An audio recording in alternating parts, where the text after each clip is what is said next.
guess, like, first of all, does anyone have any questions for any of the guest speakers? I know that we didn't have the time to ask questions individually, but so does anyone have any questions? Jen, do you have any questions? Later. What do you mean later? Ask it now. No. Who's that? Building my bag. Okay. No, thanks. No, that's now put me on the spot. I guess one of the things that I always kind of identified a certain sort of thread between all of the talks was, I guess, this kind of question of fiction kind of reality and sort of that relationship between the two, either within these kind of mythical creatures or in this kind of digital context. And I guess like so like one question would be sort of like, why do you think this notion of sort of like fiction and reality in the various ways in which it gets played out, like why do you think that's seems so present now, and sort of like what do you think is the kind of the reason why we seem collectively so interested in this kind of relationship between reality and fiction, again in the various ways in which it plays out? I just like kind of think that off the top of my head, that there's just like so many more ways of going through like fiction now. I feel like, say for example, like with Instagram, that's like a kind of self like thing. You can develop your like digital selfhood through Instagram.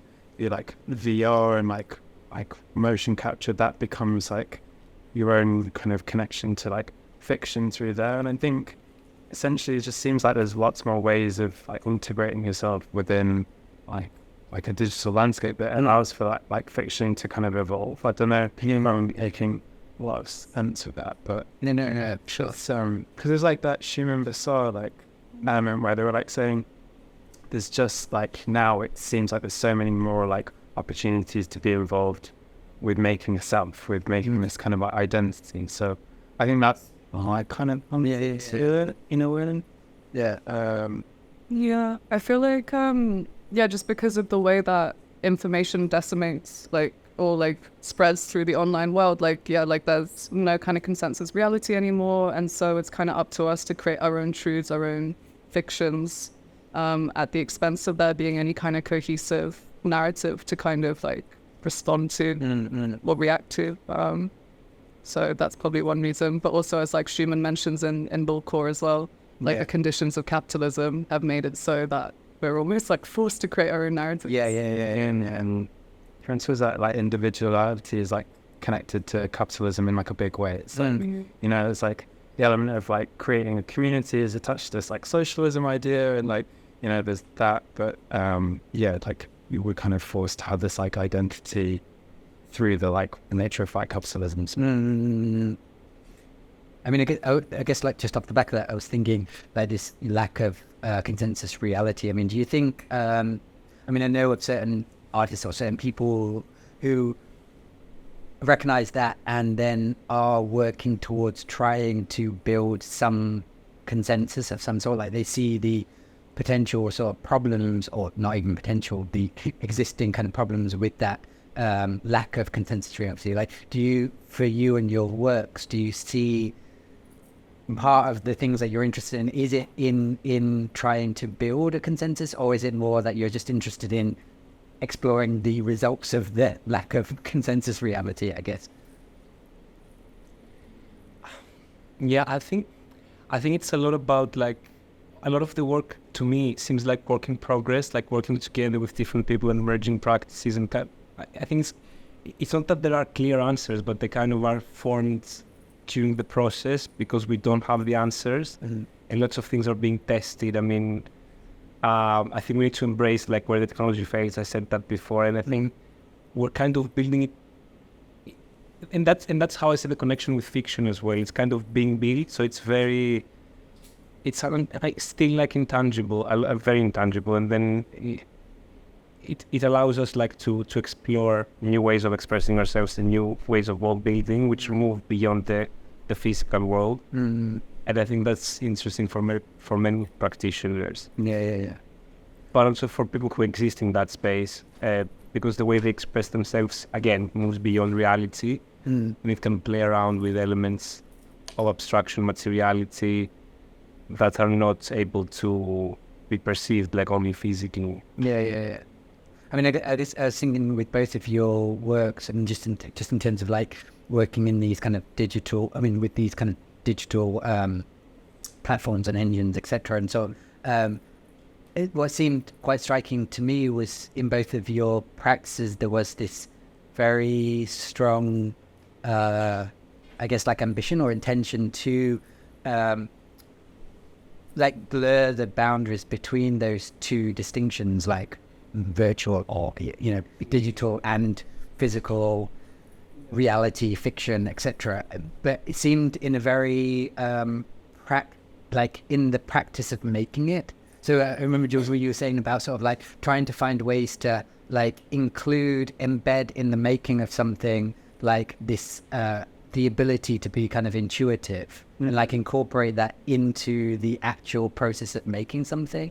So for me, it seemed like they and in both the cases, it seemed like you were attempting to not just on a kind of surface in terms of like what the thing represents at the end, but actually in the making process, like incorporate or blur that those distinctions, seemingly kind of binary distinctions, I guess. Yeah, I suppose with that kind of like you have like when you're saying about like making all the like failures and those like integrations with to like things that necessarily like go wrong, is that making element. Like with the motion capture that I was using, it's used for compositing like kind of sci-fi creatures on a green screen background. I was like, oh my god, like you can basically have like zero light between this motion capture. And I think those kind of experimental things and like the playground of just sort of seeing whatever the fuck comes up, you're like, oh, this is really interesting. There's not necessarily like a point where I'm trying to make something happen. It's like you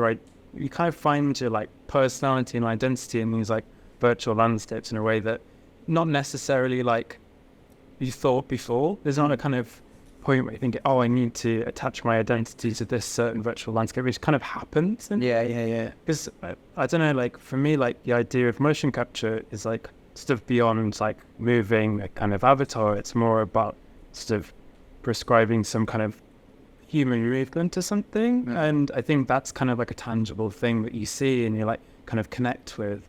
Especially with like avatars, you can see their eyes. There's like a kind of connection to that on like a personal level. It's like it's a bit like a conversation starter around something, like, see something with like a human in it. Yeah. And I don't know if that, Yeah, but definitely I engage with all of that. I mean, to me as well, because I work a lot with gaming, is kind of trying to deconstruct these like distinctions from the core. Like gaming, as I maybe briefly mentioned, was based on all of that like very linear and very defined, let's say, in hierarchical system of who is the player, who is the creator. Again, and it applies to lots of different creative sectors as well. Like, the creator creates something and then the audience is a passive viewer in that. But I think with lots of the works that we've been seeing, it's a lot about like completely deconstructing that from the core and not working with distinctions, but actually with experiments which could lead to visual outputs that you might not have initially follow. Just just 1 second there. I guess like there was just one thing also just about I guess like in both of your cases. I'm sorry, I do have a like but just this is almost not really like technical, but I guess like I was really interested in the in both of your cases like the use of kind of gaming engines.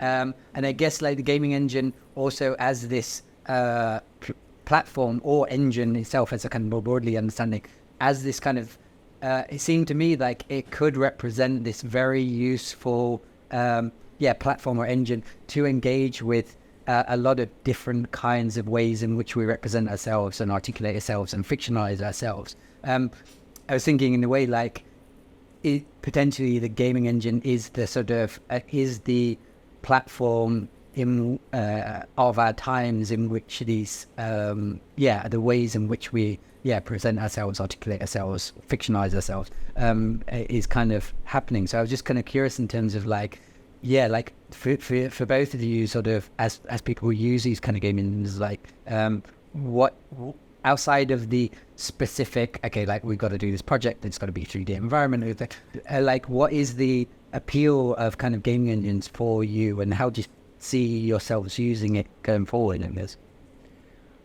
I mean, in my case, what I find really exciting when working with this piece of software is the fact that apart from like creating entire worlds in 3D and importing like files that come from lots of different various sources, like from mobile phones, from rigs, all of that, you also have the ability to program the interaction on top of all of that. So how you want your audience to perceive that experience. And I find that, gives me a flexibility that I really enjoy, because in many cases, like I always start on the visual side of things to create the environment, the characters, the effects, the VFX, but then I guess the way the audience interacts with it is defined during that work in progress, especially when I work with like artist collaborators. It's not predefined, and I also find that very interesting because the work that we're doing is playing a major role in how this is showcased at the end. But I usually do not start from saying that this would be a VR experience or this would be a mobile app. Suppose, so now going from that, like I think it is the interactive element. I think it's sort of, you can make these things in like Unreal, which are like blueprints, and then it basically describes like the logic of the game, how you'd interact with that. I actually don't use Unreal that much. It's the only things I use in Unreal are the interactive elements, sort of, or like performative elements you can kind of take. You can have like a, so I don't really know how to describe it. Say, motion capture is something quite easily like transferable into like a gaming into it. And to me, it's like those spaces where you can sort of think about it in terms of performance, where like you can have sort of it expands it a lot more than say like Cinema 4D, where it's you're recording an action and then that's recorded, it's kind of dead at the end of the day. Like there's nothing you can really do from that. It just exists as a recording. So it's nice to kind of work with Unreal to think about how things could like necessarily develop, or you could have some kind of interaction with it that's not exactly like your intention. I think that's the thing as well. Like you give like a gaming logic to anyone, what's really interesting is seeing how people interact with it, because quite a lot of the time, like you play a film and somebody sat down and watching it, and that's the kind of viewing experience where like gaming engine, you can basically present it, and however somebody interacts with it is kind of makes the artwork. Like I think if I was to kind of make a piece of work and nobody interacts with it, kind of be like, oh, okay, this shit. Like let's just leave it as it is. Like move on to something else. Which I think that's like an interesting thing. Because like if you show a film to somebody, it's like they could be like bored shitless and still watch it, but necessarily like maybe that's like, what happened earlier. Yeah, I don't know. Everyone was like asleep. But yeah, I think that was it really. Like if somebody interacts with something, it's nice to see how that interaction like sparks you works, and you know, it's a lot of the time out of the mistakes of work, and you think, oh, actually, that's a really interesting component. Especially like motion capture, I think quite a lot of that is prescribed onto things that are sometimes a little bit more boring. Like you'd want like motion capture to be like something that's like an unintended possibility, and I think that's kind of explored through like gaming engines like a little bit easier than sort of Cinema 4D and stuff like that. I have a question for, I guess, like both of you, in the sense of like, you mentioned LARPing, and I know that you've just recently been on a LARP, and so I'll maybe come back to that in a second, but I guess like, does anyone have, there's a couple of questions that, Jen, you'll have to wait, sorry. Yeah. Yeah. I feel like back to the motion capture part, it's a bit technical question, because you mentioned in the video, being used motion capture, was that issue in movement, and you mentioned the application you used for it. Easy for me, yeah. Oh no. Me. Yeah. Okay. Sorry, can you say that? So you showed the video at the end where you said it was like this creature thing with spikes. You said you used motion capture on it. Was that human movement? Yes. Yeah, it was human movement. Basically cut the part of which human movement was it? So I was basically using my phone through like a software on my phone. It's like I think it's called like Camera AR. This is basically used for compositing in people. But the thing is about motion capture on your phone is actually there's no lag. There's hardly any lag. It uses like a kind of like a depth sensor in something. I can't actually remember the name of it. It's like a LiDAR sensor on the back of your phone, and it tracks the environment around it.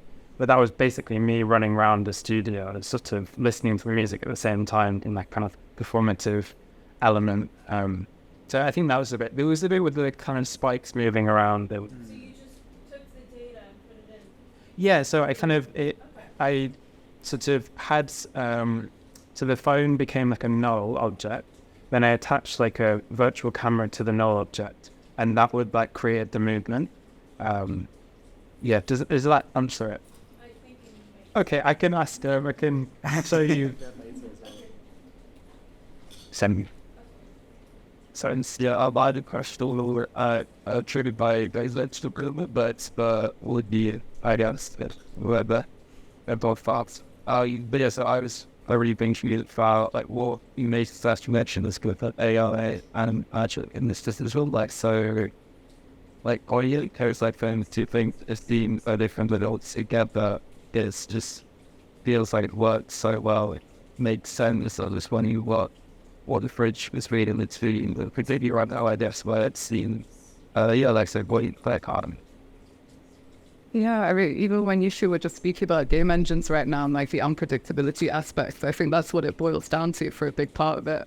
The fact that they are so unpredictable, but also the fact that for most of us, we don't know how these AIs work. Even the scientists working within these fields, there's still like a kind of element of like faith that goes into it, that gives it like the semblance or like the feeling of sorcery.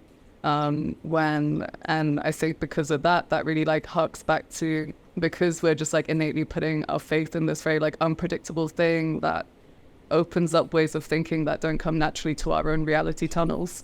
Like it almost like harks back to this like primordial like mysticism. I don't know what you guys think. I mean, I would say just the thing, like, I think it's not necessarily to do with the technical aspects, but just think, I guess, like, around the discourse or the kind of rhetorics around AI. I mean, actually, like, Jen and myself are just at the point of, like, releasing a new film that's dealing with this, I guess. But I think, you know, AI does kind of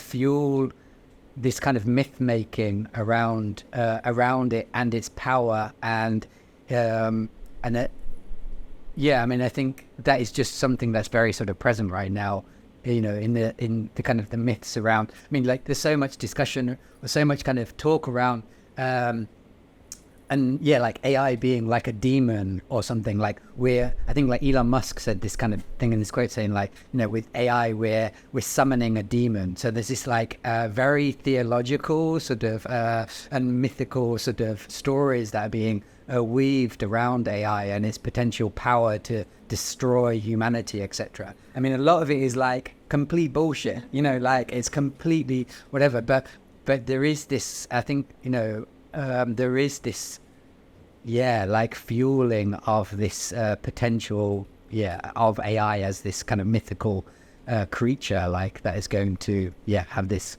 yeah, effect on us all. Was that Arthur Clarke? Is it Arthur Clarke? It's like a quote which is like, yeah, I think it's by a guy called Arthur Clarke, and it's, any advanced technology should be indistinguishable from magic. Oh yeah, the Arthur C. Clarke. Oh yeah, okay, yeah. It's nearly like there's some, he's like slightly problematic in other ways. Okay, no, but I think, but they all are in their own weird way. I was thinking when you mentioned Lovecraft, I was like, oh, okay, he's also has a slightly whatever, but you know, anyway.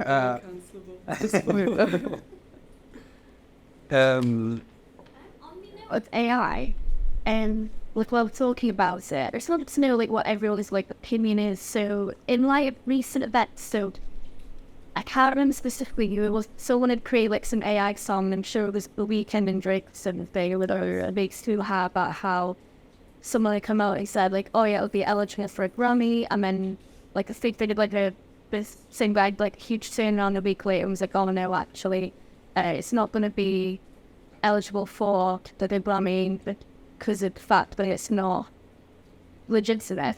But then it's also something about how that kind of opens this big gateway in terms of, you know, like let's say The Weeknd and Drake made a song and it wasn't anything like the AI. How can like think how people the actual word I'm trying to use here is the like reputable I feel. If that makes sense, like how reputable does it make actual man-made art do you feel in light of AI, where you can just type something in it can create something I'm going to say, or like to the same degree, if that makes sense? I don't even think that makes sense for to men. No, I was going to say, yeah, because I feel like a lot of the discourse surrounding this is always like, how can we like leverage AI to like do our stuff? So we just like plug things in brainlessly and see like what comes up. But I almost feel like we need to like turn the conversation around and be like, what can artists bring to AI? Like, and I feel like once we start reframing it in that kind of way, we're going to bear a lot more like interesting results. I don't know if that answered your question. I mean, I guess that's where I was thinking this where Kendrick Aldo McDowell, who you mentioned it, like is really, really important in this regard, because I guess like they're very clear about what the potential not even kind of benefit, because that seems like it is just this kind of how can we instrumentalize it to make whatever things more convenient, but recognizing AI as this potential kind of other almost alien like entity within our world, and they're very clear also about the connections to this kind of spiritual practices and mysticism and things like that. So I think like Kendrick, I think, is really, really useful in this kind of conversation. I mean, I would say also just in terms of like, you know, like this incredibly arbitrary distinction where saying that, okay, that's AI and therefore it's not legitimate. I mean, like any music production of any kind of contemporary note is using AI in various forms, you know, like already. Like we use it all the time with our phones, our feeds, etc. Like, you know, so this notion that it's like AI is this like separate thing, and once it kind of passes this threshold, it's like, you know, that's non-human based. I mean, like it's a fallacy that certain people tell themselves to think that there is this clear distinction. Like AI is integrated in almost kind of everything that we do now. So, you know, I mean, that's why I think like like the more astute people, rather than talk about AI as this generic thing, but more talk about AIs as specific models and systems that have specific remits and specific capacities within particular domains, etc. But, you know, I think that saying that like a particular AI song by Drake or The Weeknd or whatever is not eligible, it's like, well, like show me a song of the last 20 years that hasn't got some kind of AI or algorithmic kind of element to the process. I just don't think that exists.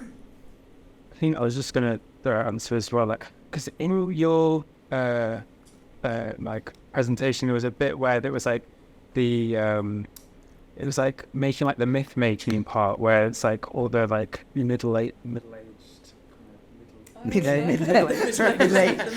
guys like just doing their really boomer-esque stuff. Cool. On their little message board. Yeah, that was it. There's this kind of like myth making part that I think is quite interesting. It connects to it in some way. It's like it doesn't actually need to be real in a sense, like all those like beasts and monsters. Yeah, it will kind of like, it's almost, I don't know where I'm going with this, but I had it in my head like what I was gonna say.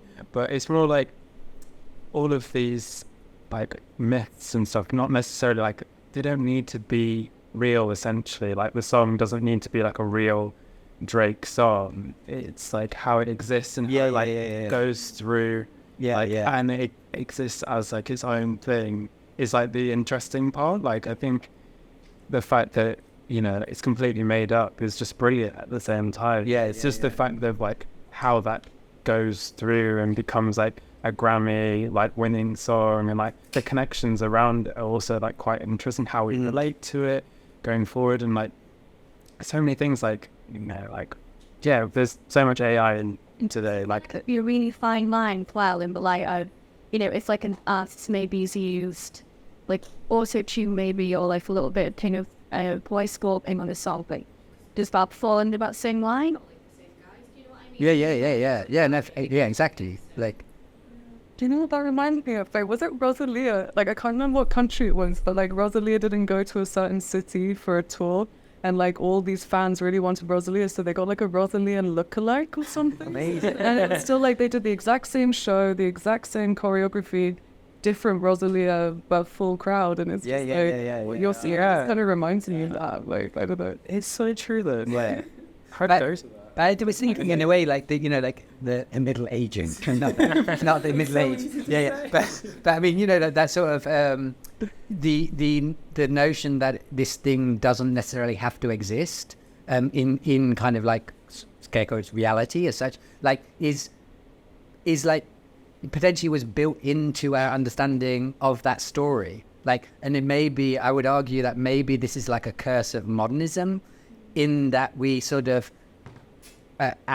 during kind of modernist kind of periods, like divorced that and thought that we had to have these like clear categories and clear distinctions. And maybe now with AI and other kind of technologies, etc., like, and also the internet and how deranged that is that we're kind of maybe having to relearn this notion that the kind of built into the stories that we tell are these kind of fictionality and sort of myth making as itself a kind of an effective quality of any story, right? Potentially as a thing. I mean, I think that the fact that something might originate from a myth doesn't mean that it's not real. No. So I think there's like lots of interest. I mean, taking it back to games, I think his name must be Patrick Jacoda, but he's like an academic. We're looking a lot into the fact that we tend to associate games as virtual expanses and like parallel universes. But he's saying like the fact that how can games be actually properly reality-making environments, because the aesthetics behind them or how you create them might originate from myths, but then because of the fact that people are there and they're interacting with one another, it's actually a way of reality-making on its own, like an art, kind of experimental art science. Instead of seeing games as parallel universes, how can they become these social experiments? Because in a way they are. They're not that detached from everyday life as we might think they are, in my opinion. Jen, you had a question that really.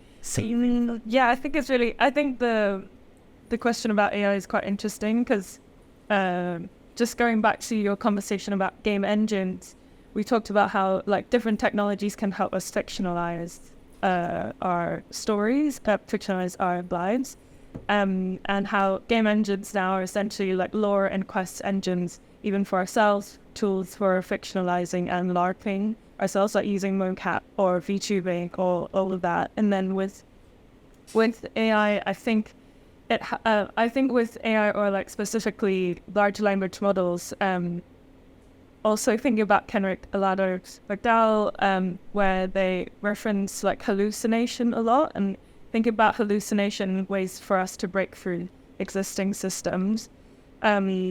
But I also think with that comes a lot of like, maybe it relates to your talk at the beginning about sliming identities and becoming cryptids. We are becoming more complex and mysterious beings online, and also adopting a lot more RPG strategies to communicate. But my question after that is a bit silly, like what language or how would cryptids communicate with each other, or how when you are laughing, I don't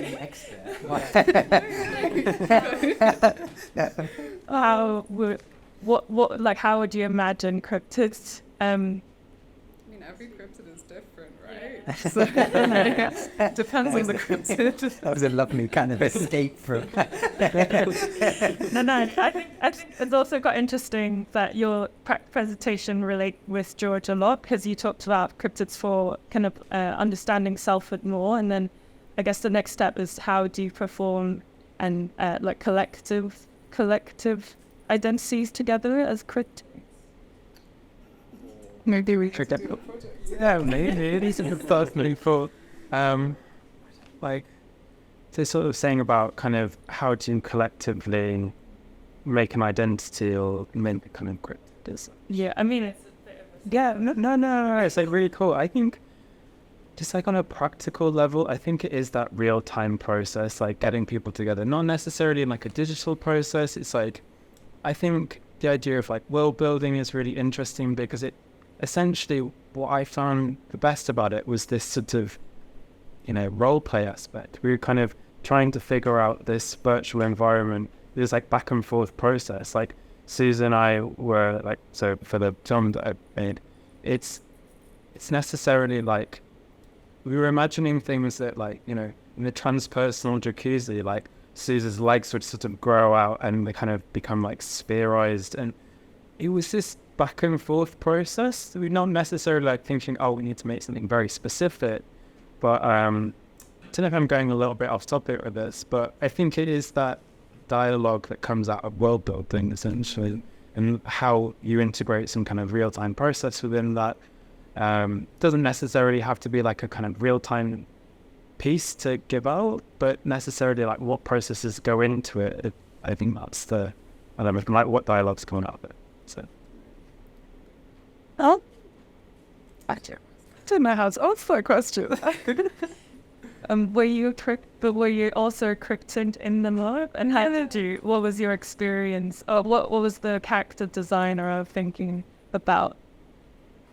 I mean, honestly, the character design for the LARP, it was a cryptid called Thing, like nothing something.